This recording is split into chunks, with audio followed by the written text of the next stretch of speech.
ان اللہ علی المؤمنین اذ بعث فیہم رسولا منہم یتلو علیہم آیاتہ ویزکیہم ویعلمہم الکتاب والحکمہ وان کانوا من قبل لفی ضلال مبین۔ اس آیت کریمہ میں ذرا غور کیجیے، اللہ رب العالمین نے دنیا میں کتنی نعمتوں سے انسان کو نوازا ہے۔ ہزاروں لاکھوں اور کروڑوں نعمتیں اللہ رب العالمین نے دنیا میں لوگوں کو دیا ہے، لیکن دنیا میں اتنی نعمتیں ہونے کے باوجود بھی اللہ نے کہیں پر احسان کا لفظ استعمال نہیں کیا ہے کہ ہم نے تمہارے اوپر کیا کیا ہے۔ یہ نعمت ہم نے جو تم کو عطا کی ہے، یہ بولنے کا سلیقہ تم کو جو دیا ہے، یہ دیکھنے کا سلیقہ تم کو جو دیا ہے، یہ زبان اور یہ ہاتھ جو حرکت کر رہے ہیں اس کا سلیقہ جو اللہ رب العالمین نے تم کو دیا ہے، پیر جو حرکت کر رہے ہیں اس کی صلاحیت اللہ رب العالمین نے دی ہے، اور نہ جانے کتنی نعمتیں اللہ رب العالمین نے دی ہے۔ دن بھر انسان بیٹھ کر اگر شمار کرنا چاہے تو اللہ تعالیٰ نے کہا وَإِن تَعُدُّوا نِعْمَتَ اللَّهِ لَا تُحْصُوهَا۔ اللہ رب العالمین کی نعمتوں کو اگر تم شمار کرنا چاہو، گننے کے لیے بیٹھ جاؤ، تمہاری زندگیاں ختم ہو جائیں گی، لیکن اللہ رب العالمین کی نعمتیں ختم نہیں ہوگی۔ اتنی نعمتوں سے اللہ رب العالمین نے اپنے بندوں کو نوازا ہے، لیکن آپ غور کیجیے اتنی نعمتیں دینے کے باوجود اللہ تعالیٰ نے کہیں احسان کا لفظ استعمال نہیں کیا کہ ہم نے تمہارے اوپر کیا کیا ہے، ان نعمتوں کو دے کر ہم نے تمہارے اوپر احسان کیا ہے۔ لیکن جناب محمد رسول اللہ صلی اللہ علیہ وسلم کو بھیج کر اللہ تعالیٰ نے کہا ہم تمہارے اوپر کیا کیا ہے، ہم نے تمہارے اوپر احسان کیا ہے، اور ساری دنیا کے لوگوں کے اوپر اللہ رب العالمین نے یہ احسان کیا ہے کہ جناب محمد رسول اللہ صلی اللہ علیہ وسلم کو اس دنیا کے اندر مبعوث فرمایا۔ اللہ تعالیٰ کہہ رہا ہے لقد من اللہ، اللہ تعالیٰ نے تمہارے اوپر احسان کیا ہے کہ تمہارے درمیان رسول کو بھیجا ہے۔ یہ اللہ رب العالمین کا احسان ہے۔ اتنی نعمتیں اللہ رب العالمین نے دی ہے، لیکن یہ احسان نہیں کہا کہ ہم نے تمہیں والدین عطا کیے، ہم نے تمہیں زمین و جائیداد عطا کی، ہم نے تمہیں بولنے کی صلاحیت عطا کی، ہم نے تمہیں دیکھنے کی صلاحیت عطا کی، ہم نے تمہیں چلنے کی صلاحیت عطا کی، نہ جانے کتنی نعمتیں ہیں۔ اگر شمار کریں تو شمار انسان نہیں کر سکتا ہے، لیکن کبھی بھی اللہ تعالیٰ نے یہ نہیں کہا کہ ہم نے تمہارے اوپر احسان کیا ہے۔ جناب محمد رسول اللہ صلی اللہ علیہ وسلم کو جب اللہ نے مبعوث کیا اور مکے کی گلیوں میں اللہ رب العالمین نے جناب محمد رسول اللہ کو رسالت دے کر بھیجا، تو اللہ تعالیٰ نے کہا کہ یہ نبی کو بنا کر اس لیے بھیجا گیا کہ تمہارے اوپر احسان ہو۔ اور وہ کیا احسان ہے؟ وہ یہ احسان ہے کہ یہ نبی تم کو سیدھا راستہ بتاتا ہے، یہ نبی تم کو جہنم سے بچا کر جنت کی طرف لاتا ہے۔ یہ نبی اور اس دور کی تاریخ کو اٹھا کر آپ دیکھ لیجیے، مکے کے اندر کتنی گمراہی عام تھی، لوگ ایک دوسرے کے حقوق کو سلب کیا کرتے تھے، ایک دوسرے کو مارا کرتے تھے، ایک دوسرے کے اوپر ظلم کیا کرتے تھے، عورتوں کو بازاروں کے اندر نیلام کیا جاتا تھا، عورتوں کی عزتوں کو جو لوٹا کرتے تھے۔ دنیا کے اندر کون ایسی بیماری ہوگی اور کون ایسی برائی ہوگی جو اس قوم کے اندر نہیں پائی جاتی تھی؟ یہ تمام کی تمام برائیاں اس قوم کے اندر پائی جاتی تھی۔ اس موقع سے اللہ رب العالمین نے اس قوم کے اندر، یعنی ایک سمجھ لیجیے پوری دنیا ضلالت و گمراہی کے دلدل میں پھنسی ہوئی تھی، پوری دنیا تاریخی کے عالم میں گم تھی۔ ایسے موقع سے اللہ رب العالمین نے ایک چراغ روشن کیا، اللہ رب العالمین نے اپنے نبی جناب محمد رسول اللہ صلی اللہ علیہ وسلم کو اس مکے کی گلیوں میں رسالت کا پیغام دے کر بھیجا۔ اللہ تعالیٰ نے یہی کہا لقد من اللہ علی المؤمنین اذ بعث فیہم رسولا منہم یتلو علیہم آیاتہ۔ یہ نبی ان کے اوپر قرآن کریم کی آیتیں تلاوت کرتا ہے، یہ نبی ان کو سمجھاتا ہے، یہ نبی ان کو بتاتا ہے کہ تم ایک دوسرے کے اوپر ظلم کرتے ہو یہ غلط ہے، ایک دوسرے کے اوپر زیادتیاں کرتے ہو یہ غلط ہے، ایک دوسرے کو مارتے ہو کاٹتے ہو یہ تمام کی تمام چیزیں غلط ہے، ایک دوسرے کا ناحق ایک دوسرے کا خون بہاتے ہو یہ تمام کی تمام چیزیں غلط ہے، اور عورتوں کو نیلامی کرتے ہو یہ تمام کی تمام چیزیں غلط ہے، ان کے ساتھ زناکاری کرتے ہو، بدکاریاں کرتے ہو، یہاں تک میں کہوں کہ خانہ کعبہ میں آ کر لوگ ننگا طواف کیا کرتے تھے۔ یہ حالت مکے کی تھی اور یہ حالت اس زمانے کی تھی۔ اس دور میں جناب محمد رسول اللہ صلی اللہ علیہ وسلم کو بھیجا گیا ہے، تب اللہ کے نبی صلی اللہ علیہ وسلم لوگوں کو اللہ کی دعوت دے رہے ہیں، لوگوں کو اللہ کے نبی صلی اللہ علیہ وسلم بتا رہے ہیں کہ تم ایک اللہ رب العالمین کی طرف آ جاؤ، ایک اللہ کے کلمے کی طرف آ جاؤ، یتلو علیہم آیاتہ ویزکیہم۔ اللہ کے رسول صلی اللہ علیہ وسلم ان کا تزکیہ کرتے ہیں، ان کو پاک کرتے ہیں، ان کے دل کے اندر جو غلاظت بیٹھی ہوئی ہے، ان کے دلوں کے اندر جو بیماریاں بیٹھی ہوئی ہے، ان تمام بیماریوں اللہ کے نبی صلی اللہ علیہ وسلم کرتے ہیں. اللہ تعالیٰ نے کہا وَيُزَكِّيهِمْ. اللہ تعالیٰ نے فرمایا کہ یہ نبی کی صفت ہے کہ نبی مکے کے اندر آئے تو قرآن کریم لوگوں کو سناتے تھے اور لوگوں کا تزکیہ کیا کرتے تھے, لوگوں کے دلوں کو صاف کرنے کی کوشش کیا کرتے تھے. لوگوں کے دلوں میں جو شرک کی غلاظت بیٹھی ہوئی تھی اس غلاظت اور گندگی کو دور کرنے کی کوشش کیا کرتے تھے. خانہ کعبہ کے اندر جو 360 بت رکھے ہوئے تھے اس کی لوگ پوجا کیا کرتے تھے. اللہ کے نبی صلی اللہ علیہ وسلم ان تمام چیزوں سے بچنے کی تلقین کیا کرتے تھے. وَيُزَكِّيهِمْ وَيُعَلِّمُهُمُ الْكِتَابَ وَالْحِكْمَةَ, اور اللہ کے نبی صلی اللہ علیہ وسلم کتاب و حکمت کا علم ان کو دیا کرتے تھے. تو یہ جناب محمد رسول اللہ صلی اللہ علیہ وسلم جو اس دنیا کے اندر مبعوث کیے گئے ہیں, اللہ تعالیٰ نے بتایا یہ اللہ رب العالمین نے دنیا کے لوگوں کے اوپر احسان کیا ہے. اللہ کے نبی صلی اللہ علیہ وسلم کو بھیج کر دنیا کے لوگوں کے اوپر احسان کیا ہے. آج جو جتنی دنیا میں لوگ موجود ہیں اور راہ راست پر ہیں وہ صرف اور صرف جناب محمد رسول اللہ صلی اللہ علیہ وسلم کی وجہ سے ہیں. نہیں تو یہ تمام کے تمام لوگ جہنم کے گڑھے کے اوپر کھڑے ہوئے تھے اور قریب تھے کہ جہنم کے اندر گر جائیں گے. لیکن اللہ رب العالمین نے جناب محمد رسول اللہ کو مبعوث فرمایا اور اللہ کے نبی صلی اللہ علیہ وسلم نے لوگوں کو ایک اللہ کی دعوت دی, لوگوں کو ایک اللہ کی طرف لوگوں کو بلایا. صحیح دین اور صحیح عقیدہ اللہ کے نبی صلی اللہ علیہ وسلم نے لوگوں کو سکھایا ہے. تو یہ سب سے پہلی صفت اور سب سے عظیم صفت اللہ رب العالمین نے جو ذکر کیا ہے وہ یہی کہ اپنے نبی کو بھیج کر ہمارے اوپر کیا کیا ہے, اللہ نے احسان کیا ہے. اسی طریقے سے اللہ کے نبی صلی اللہ علیہ وسلم کی عظمت کے پیش نظر یہ سمجھیں, اللہ رب العالمین نے فرمایا کہ ہم نے اپنے نبی کو صرف تمہارے لیے بلکہ ساری کائنات کے لیے کیا بنایا ہے, رحمت بنایا ہے. وما ارسلناک الا رحمت للعالمین. جناب محمد رسول اللہ صلی اللہ علیہ وسلم کو ساری کائنات کے لیے رحمت بنا کر بھیجا گیا ہے. پوری دنیا کے لیے آپ رحمت بن کر آئے ہیں. اللہ کے نبی صلی اللہ علیہ وسلم نے یہ فرمایا کہ میں دنیا کے لیے ایک ہدیے کے طور پر آیا ہوں, ہدیے کے طور پر, گفٹ کے طور پر آیا ہوں. آپ سوچیں کوئی انسان اگر کسی کو گفٹ دیتا ہے تو فوراً کیا کرتا ہے انسان, اسے کھول کر دیکھتا ہے, ٹٹول کر دیکھتا ہے کہ اس گفٹ کے اندر کیا چیز ہے, کون سی ایسی چیز ہے جو اس کے اندر آئی ہے. جناب محمد رسول اللہ صلی اللہ علیہ وسلم کہتے ہیں کہ میں دنیا میں کیا آیا ہوں, مہداتن, ایک ہدیے کی حیثیت رکھ کر آیا ہوں. پوری دنیا کے لیے ایک گفٹ کی حیثیت سے ہوں, ایک ہدیے کی حیثیت سے ہوں. دنیا والوں کو چاہیے کہ جناب محمد رسول اللہ صلی اللہ علیہ وسلم کو بھی دیکھیں جیسے آپ ایک گفٹ کو کھول کر دیکھتے ہیں, ٹٹول کر دیکھتے ہیں.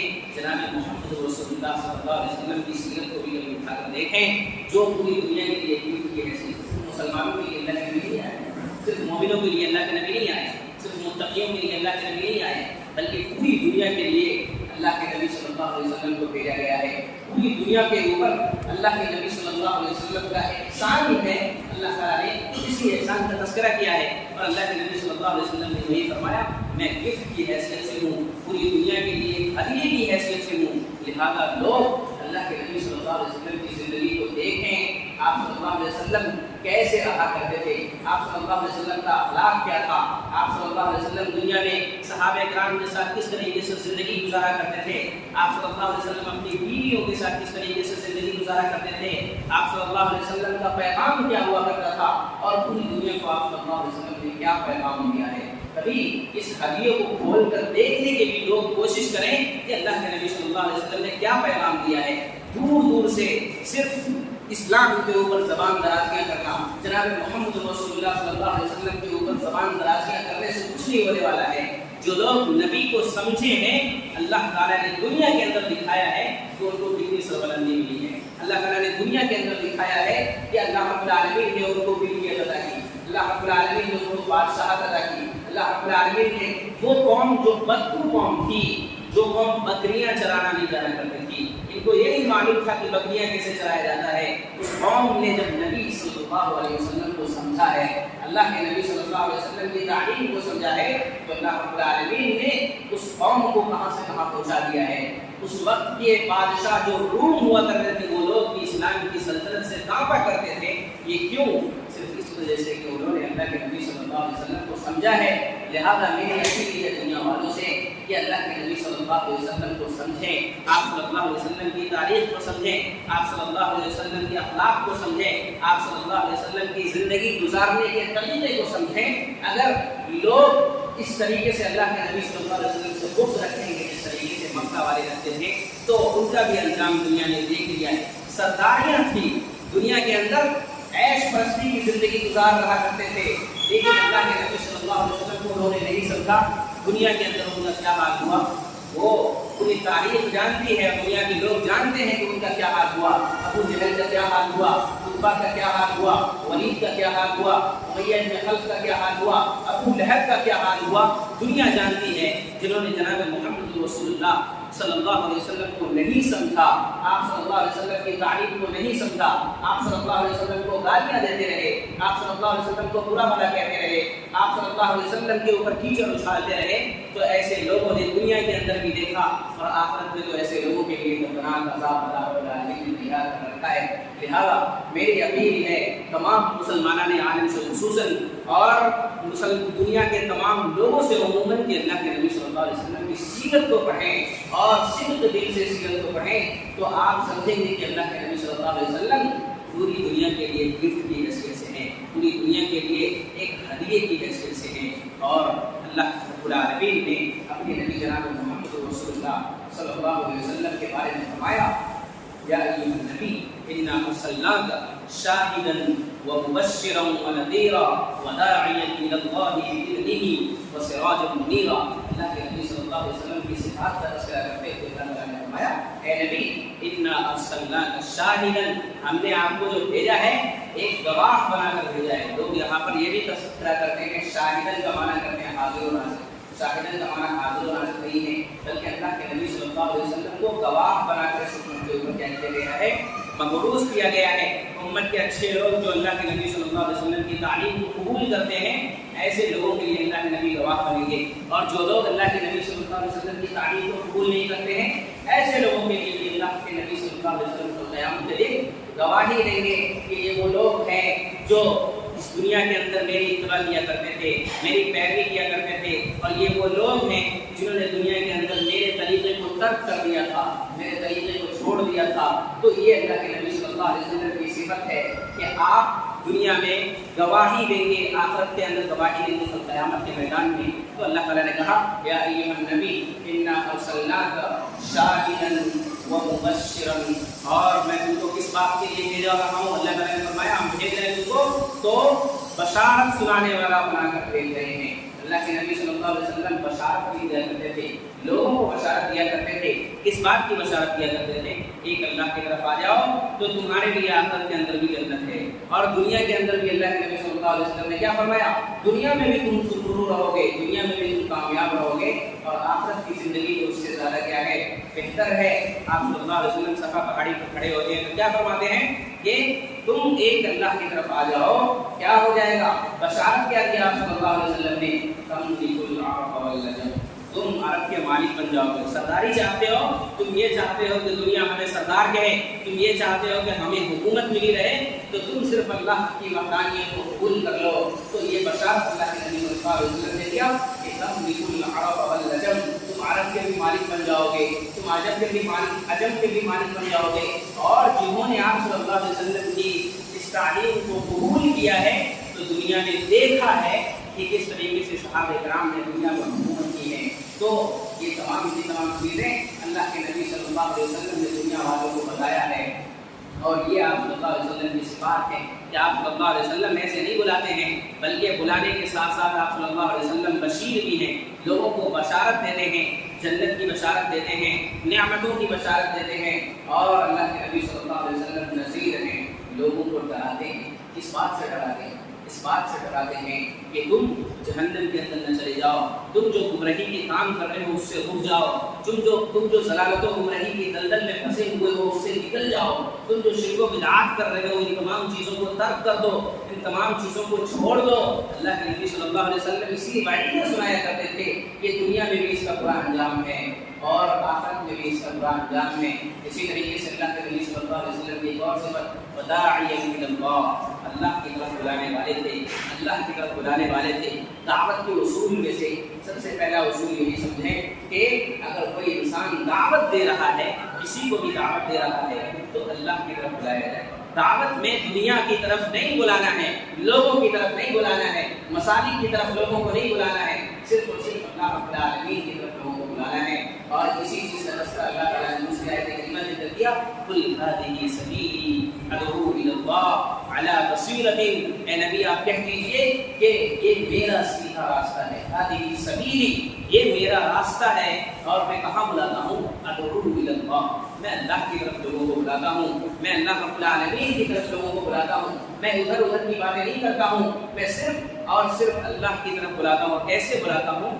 علی بصیرۃ، بصیرت کے ساتھ بلاتا ہوں، دلائل کی روشنی میں بلاتا ہوں۔ لہذا دعوت کے اصولوں میں سے یہ بنیادی اصول ہے کہ آپ اگر کسی کو دعوت دے رہے ہیں تو سب سے پہلی دعوت یہ ہونی چاہیے کہ اللہ کی طرف آ جاؤ، اللہ کے کلمے کی طرف جمع ہو جاؤ، قرآن و حدیث کی طرف جمع ہو جاؤ، اور دلائل کی روشنی میں لوگوں کو اللہ کی طرف بلانا چاہیے، کیونکہ یہ جناب محمد رسول اللہ صلی اللہ علیہ وسلم کی صفات ہے جس کا تذکرہ اللہ تعالیٰ نے قرآن کریم میں اندر کیا ہے، وَدَاعِيًا إِلَى اللَّهِ بِإِذْنِهِ وَسِرَاجًا مُنِيرًا۔ اور اللہ کے نبی صلی اللہ علیہ وسلم کو کہا گیا کہ آپ صلی اللہ علیہ وسلم سراجًا منیرا ہیں، آپ صلی اللہ علیہ وسلم روشن چراغ ہیں۔ اللہ کے نبی صلی اللہ علیہ وسلم روشن چراغ کی طرح ہیں۔ مکے کی وادیوں میں اللہ کے نبی صلی اللہ علیہ وسلم کو ایسے عالم میں بھیجا گیا ہے، ایسے عالم میں بھیجا گیا ہے کہ ضلالت و تاریکی چھائی ہوئی ہے، پوری دنیا تاریکی کے عالم میں ہے۔ ایسے موقع سے ایک چراغ جلتا ہے جو پوری دنیا کو کیا کر دیتا ہے؟ روشن کر دیتا ہے۔ پوری دنیا کو اللہ کے نبی صلی اللہ علیہ وسلم نے اپنی تعلیم سے کیا کر دیا؟ روشن کر دیا۔ اسی کو اللہ تعالیٰ نے قرآن کریم کے اندر کہا سراجا منیرا، یہ جناب محمد رسول اللہ صلی اللہ علیہ وسلم روشن چراغ کی حیثیت سے ہے۔ پوری دنیا کتنی گمراہی کے عالم میں پھنسی ہوئی تھی، آپ ذرا سوچئے، تصور کیجئے، خانہ کعبہ جو بیت اللہ ہے اور قدیم گھر ہے، اللہ رب العالمین کا گھر ہے، اس گھر کے اندر لوگ ننگا طواف کیا کرتے تھے، اور اس طریقے کی ضلالت و گمراہی میں لوگ پڑے ہوئے تھے، لوگ ایک دوسرے کا حق سلب کیا کرتے تھے، اور چھوٹی چھوٹی لڑائیاں جو ہوا کرتی تھی تو سینکڑوں سال تک چلتی رہا کرتی تھی۔ ایسے عالم میں جناب محمد رسول اللہ کو اللہ تعالیٰ نے ایک چراغ کی حیثیت سے بھیجا ہے، جو چراغ جب جلا ہے تو وہ چراغ پوری دنیا کو روشن کر دیا۔ سراجا منیرا، اللہ تعالیٰ نے اسی صفات کا تذکرہ کیا ہے اس آیت کریمہ کے اندر۔ لہذا اللہ کے نبی صلی اللہ علیہ وسلم کی ان صفات کو سمجھا جائے۔ اسی طریقے سے اللہ رب العالمین نے قرآن کریم کے اندر ذکر کیا، لقد جاءکم رسول من انفسکم عزیز علیہ ما عنتم حریص علیکم بالمؤمنین رؤوف رحیم۔ اس آیت کریمہ میں اللہ کے نبی صلی اللہ علیہ وسلم کی 4 صفات کا تذکرہ کیا گیا ہے۔ سب سے پہلی صفت یہ ہے لقد جاءکم رسول من انفسکم، یہ تمہارے پاس جو رسول آئے ہیں وہ تم میں سے ہیں، یعنی اللہ کے نبی صلی اللہ علیہ وسلم نور نہیں ہے، آپ صلی اللہ علیہ وسلم کیا ہیں؟ آپ صلی اللہ علیہ وسلم بشر ہیں۔ من انفسکم، تم میں سے یہ ایک نبی کو ہم نے بھیجا ہے جو تمہارے درمیان رہتا ہے، جو تمہارے درمیان کھاتا پیتا ہے، جو تمہارے درمیان چلتا پھرتا ہے۔ تو اللہ کے نبی صلی اللہ علیہ وسلم کی سب سے پہلی صفت یہ کہ آپ صلی اللہ علیہ وسلم نور نہیں تھے بلکہ کیا تھے؟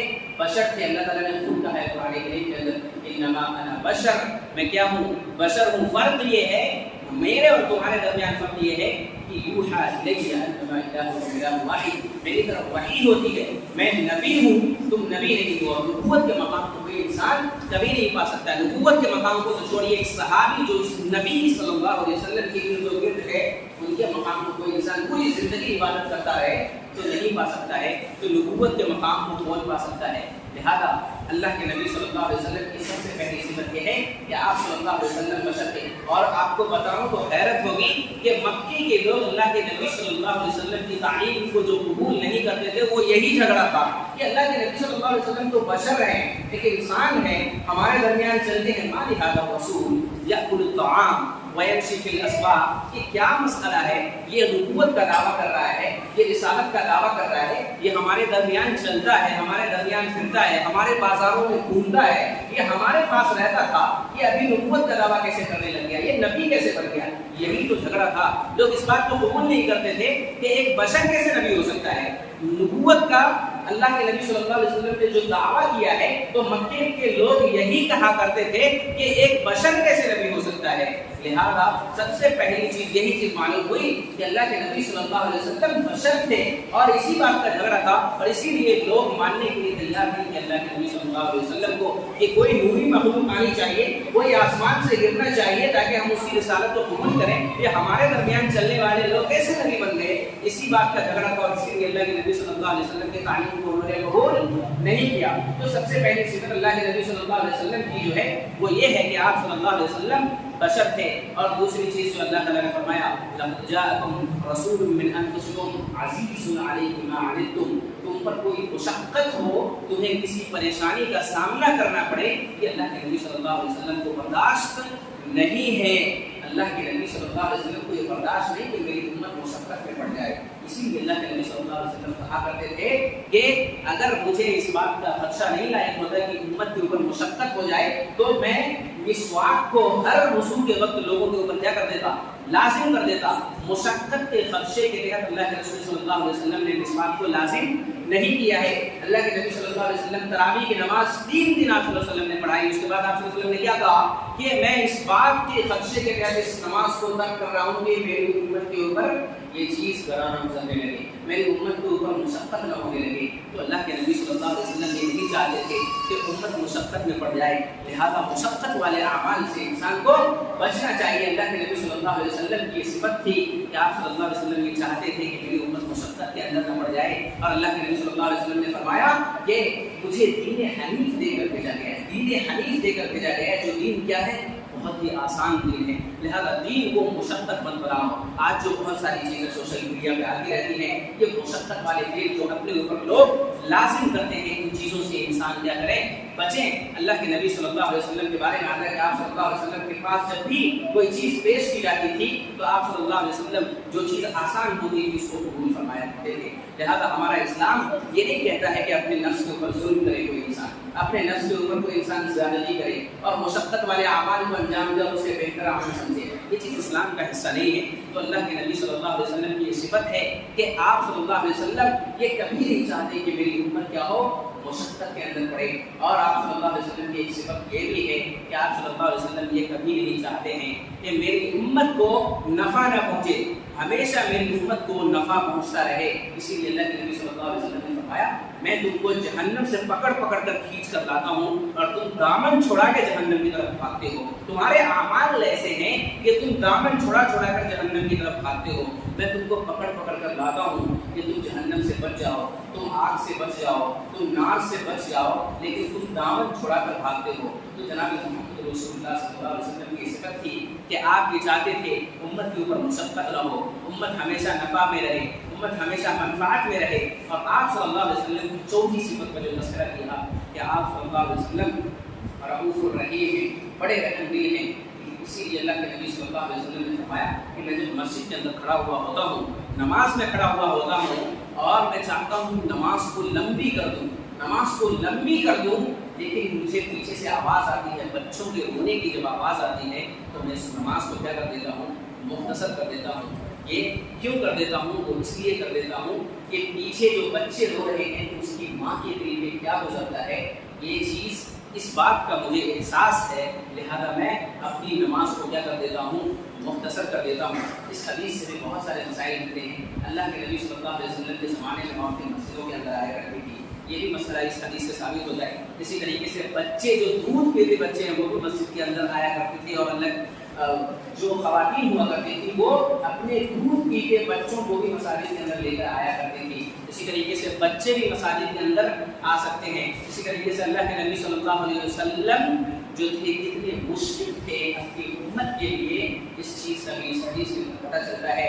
اور اللہ کے نبی صلی اللہ علیہ وسلم ایک مرتبہ ایک لمبی حدیث کا تذکرہ ہے جس کے اندر اللہ کے نبی صلی اللہ علیہ وسلم نے فرمایا کہ ابراہیم علیہ السلام نے فرمایا ربی انکم اضللتم کثیرا من الناس فمن تبعنی فانه منی, کہ لوگوں نے بہت سارے لوگوں کو گمراہ کر دیا ہے. جس نے میری اتباع کی تو وہ مجھ سے ہے، اور جس نے میری اتباع نہیں کی تو اللہ تعالیٰ مجھ کو معاف کرنے والا ہے. اس کے بعد عیسیٰ علیہ السلام کا تذکرہ کیا اللہ کے نبی صلی اللہ علیہ وسلم نے، ان تعذبهم فإنهم عباد وإن تغفر لهم فإنك أنت العزيز الحكيم. اللہ تعالیٰ یہ بندے ہیں، یہ تیرے بندے ہیں، یہ تیرے بندے گنہگار ہیں، اگر تو اس کو معاف کر دے تو اللہ تعالیٰ تو معاف کرنے والا ہے، اور اگر تو عذاب دے ان کو تو تو کبھی کسی کے اوپر ظلم نہیں کرتا ہے. ان دونوں آیتیں کریمہ کی تلاوت کرنے کے بعد حضرت عبداللہ بن عامر بن عاص رضی اللہ عنہ کہتے ہیں کہ اللہ کے نبی صلی اللہ علیہ وسلم رونے لگے اور آپ صلی اللہ علیہ وسلم کی آنکھوں میں آنسو آ گیا. آپ صلی اللہ علیہ وسلم کہنے لگے یا رب امتی امتی، اے اللہ میری امت میری امت میری امت کا کیا حال ہوگا، میری امت کا کیا حال ہوگا. اس موقع سے اللہ رب العالمین نے جناب محمد رسول اللہ صلی اللہ علیہ وسلم کے پاس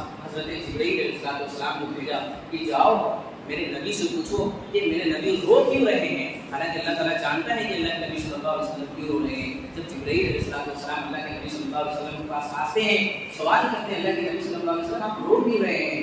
اللہ کے نبی صلی اللہ علیہ وسلم نے کہا یا امتی امتی یا امتی امتی، اے اللہ میری امت میری امت. تو اللہ تعالیٰ کے پاس جب جبرائیل علیہ السلام جاتے ہیں، اللہ تعالیٰ جانتا ہے سارے مسئلے کو، لیکن اس کے باوجود پوچھتا ہے کیا کہا محمد رسول اللہ صلی اللہ علیہ وسلم نے.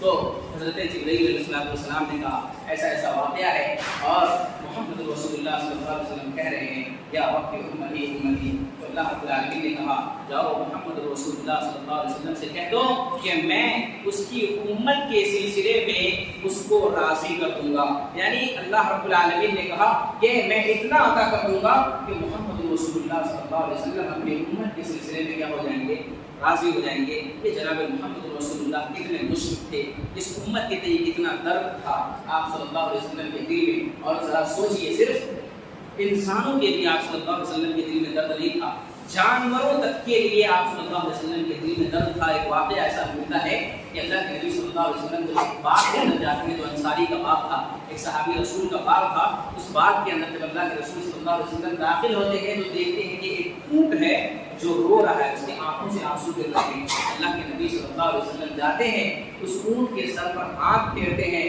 اور اس کے بعد کہتے ہیں اس اونٹ کا مالک کون ہے، اس کو بلایا جائے میرے سامنے. جب اس مالک کو اللہ کے رسول صلی اللہ علیہ وسلم کے سامنے لایا جاتا ہے تو اللہ کے رسول صلی اللہ علیہ وسلم نے کہا اے اللہ کے بندو، اس بے زبان جانور کے سلسلے میں تم اللہ رب العالمین سے کیا کرو، خوف کھاؤ. تم اللہ رب العالمین سے اس بے زبان جانور کے سلسلے میں ڈرو. تم اس سے دن بھر کام لیتے ہو، تم اس کو کھانا پینا نہیں دیتے ہو، یہ مجھ سے شکایت کر رہا ہے. یہ اللہ کے نبی صلی اللہ علیہ وسلم کی شفقت ہے، انسانوں کے لیے نہیں، جانوروں کے لیے. اسی لیے اللہ کے نبی صلی اللہ علیہ وسلم نے فرمایا کہ جب تم کسی جانور کا دودھ ہو تو اس جانور کے بچے کے لیے اگر تم دودھ چھوڑ دیتے ہو تو یہ بھی اس جانور کے لیے سب سے بڑا صدقہ ہے اور اس جانور کے ساتھ سب سے بڑی نیکی ہے. لہٰذا اللہ کے نبی صلی اللہ علیہ وسلم پوری دنیا کے لیے رحمت بن کر آئے تھے، پوری دنیا کے لیے آپ صلی اللہ علیہ وسلم رحمت للعالمین بن کر آئے تھے. اس لیے آپ صلی اللہ علیہ وسلم نے کہا کہ تم جانور کو اگر ذبح بھی کر رہے ہو تو احسان کے ساتھ کرو، احسان کے انداز میں کرو. ایسے مت کرو کہ اس کو تکلیف ہو، ایسے مت کرو کہ اس کو تکلیف ہوتی رہے. لہذا احسان کا تذکرہ کیا گیا ہے، اور احسان کہتے ہیں کہ کسی بھی چیز کو، کسی بھی عمل کو اچھے سے اچھے انداز میں انجام دینا، یہ ہوتا ہے احسان. اسی لیے کہا جاتا ہے جب تم جانوروں کو ذبح کر رہے ہو تو چھری کو اچھے انداز سے تیز کر لو تاکہ جانوروں کے گردن پر جب چھری چلاؤ تو اس کو مشقت نہ ہو، فوراً وہ چھری کا کیا ہو جائے، چل جائے اور گردن کٹ جائے. ایسا نہ ہو کہ چلاتے رہو، خود کو بھی تکلیف دے رہے ہو اور جانوروں کو بھی تکلیف دے رہے ہو. تو اس سے پتہ چلتا ہے ہمارا اسلام اتنا سادہ اسلام ہے. اور اللہ کے نبی صلی اللہ علیہ وسلم کی رحمت دیکھیے، جانوروں کے لیے کتنی شفقت آپ کے دلوں کے اندر ہے، انسانوں کے لیے تو چھوڑ دیجیے. اسی لیے اللہ کے نبی صلی اللہ علیہ وسلم کی سیرت کو آج پڑھنے کی ضرورت ہے. بالخصوص مسلمانوں کو اللہ کے نبی صلی اللہ علیہ وسلم کی سیرت کو پڑھنے کی ضرورت ہے. آپ صلی اللہ علیہ وسلم کے اخلاق کو پڑھنے کی ضرورت ہے، آپ صلی اللہ علیہ وسلم کے طریقے کو پڑھنے کی ضرورت ہے، آپ صلی اللہ علیہ وسلم کی زندگی کو پڑھنے کی ضرورت ہے. آپ صلی اللہ علیہ وسلم کے ساتھ جو صحابہ کرام تھے کس طریقے سے آپ صلی اللہ علیہ وسلم کی تعریف کو بیان کرتے ہیں کہ آپ صلی اللہ علیہ وسلم کے چلنے کا انداز، آپ صلی اللہ علیہ وسلم کے بیٹھنے کا انداز، آپ صلی اللہ علیہ وسلم کی گفتگو کا انداز، آپ صلی اللہ علیہ وسلم کے رات میں سونے کا انداز، کیسا نرالا انداز تھا. پوری دنیا کے اندر وہ انداز نہ آج تک کوئی پیدا ہوا ہے، نہ کل قیامت تک کوئی پیدا ہونے والا ہے. لہذا جناب محمد رسول اللہ صلی اللہ علیہ وسلم کی سیرت کو پڑھیں، خود بھی پڑھیں، لوگوں کو بھی سمجھائیں. جب ہم ہی نہیں جانیں گے، جب سیرت طیبہ کو ہم نہیں سمجھیں گے تو دوسرے کیا سمجھیں گے. لہذا جناب محمد رسول اللہ صلی اللہ علیہ وسلم کی سیرت کو سمجھنا آج مسلمانوں کے لیے سب سے بڑی چیز ہے اور سب سے بڑی چیز ہے، تاکہ آج ہم جناب محمد رسول اللہ صلی اللہ علیہ وسلم کی سیرت کو سمجھ کر لوگوں کو سمجھائیں کہ ہمارا دین یہ ہے، ہمارا اسلام یہ ہے۔ ہمارا اسلام تو انسان جانوروں کے ساتھ بھی اسے سلوک کرنے کی ترغیب دلاتا ہے، لہذا یہ تمام کی تمام چیزیں لوگوں کو بتانے کی ضرورت ہے۔ اللہ رب العالمین ہمیں اس بات کی توفیق دے۔ اللہ رب العالمین ہمیں جناب محمد رسول اللہ صلی اللہ علیہ وسلم کی سیرت طیبہ کو اپنی زندگی کے اندر نافذ کرنے کی توفیق عطا فرمائے۔ اللہ رب العالمین مسلمانوں کی حفاظت فرما، اللہ رب العالمین مسلمانوں کے احوال کی حفاظت فرما، اللہ رب العالمین مسلمان جہاں کہیں بھی پریشان حال ہیں ان کی پریشانی کو دور فرما، اللہ رب العالمین مخلوق کے قرض کی ادائیگی کے اسباب غیر سے مہیا فرما، اللہ رب العالمین مسجد اقصی پر جو حملے ہو رہے ہیں اللہ تعالیٰ اس کی حفاظت فرما، وہاں کے مسلمانوں کی حفاظت فرما، جہاں کہیں بھی مسلمان پریشان حال ہیں ان کی پریشانی کو دور فرما۔ اللہ رب العالمین ہم جب تک جئیں تب تک اسلام پر جئیں، جب ہمارا خاتمہ ہو تو ایمان پر ہو۔ صلی اللہ علی نبینا محمد وعلی آلہ وصحبہ وسلم وآخر دعوانا الحمد للہ رب العالمین۔